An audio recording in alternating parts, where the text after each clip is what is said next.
तुळजाभवानीच्या छबिन्यात एक मान असा आहे जो आजपर्यंत दुसऱ्या कोणालाही मिळालेला नाही। नक्की काय घडलं होतं या मागे? आख्यायिकेनुसार महिषासुराशी युद्ध करून थकल्यानंतर आई भवानी सोलापुरातील शिवलाट तेली समाजाच्या घरी विश्रांतीसाठी राहिल्या आणि याच एका क्षणातून एक मान जन्माला आला जो आजही अखंड सुरू आहे। म्हणून आजही हा मान शिवलाट तेली समाजाला मिळतो।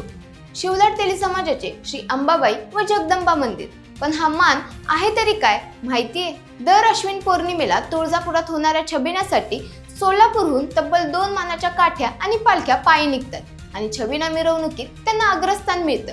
ही काठी साधीसुधी नाहीये। 28 ते 30 फूट उंच जवळपास 100 किलो वजनाची ही काठी वेताच्या खास बांबूपासून तयार होते। टिकाऊपणासाठी आत तेलराळ भरली जाते। त्यानंतर चांदीचा कळस, 32 सुपाऱ्या, चांदीच्या हारड्या पाटल्या, फुलांचे हार आणि गजऱ्यांनी सजवली जाते। पण एवढी अवजड काठी उचलतं तरी कोण? काठीधारक महिनाभर आधीपासून कमरेच्या पटाड्यात काठी बसून तोल सांभाळत चालण्याचा सराव करतात।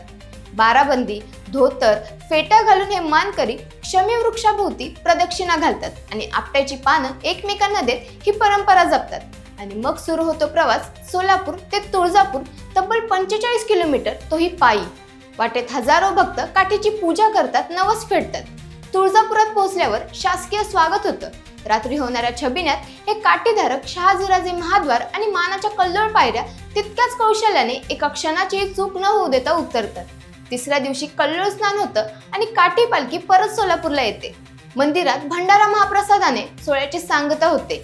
शेकडो वर्ष झाली पण आजही हा मान दुसऱ्या कोणाकडे गेला नाही। राजे बदलले, सत्ता बदलली, साम्राज्य आली आणि गेली, पण एक मान आजही तितक्याच अभिमानाने, तितक्याच निष्ठेने तुळजापूरला पोहोचतो, तोही एक दिवसही न चुकता। तुमच्या भागातही अशी एखादी मानाची परंपरा आहे का? कमेंट्समध्ये नक्की सांगा आणि अशाच माहितीपूर्ण व्हिडिओसाठी आचार्य मीडियाला फॉलो करा।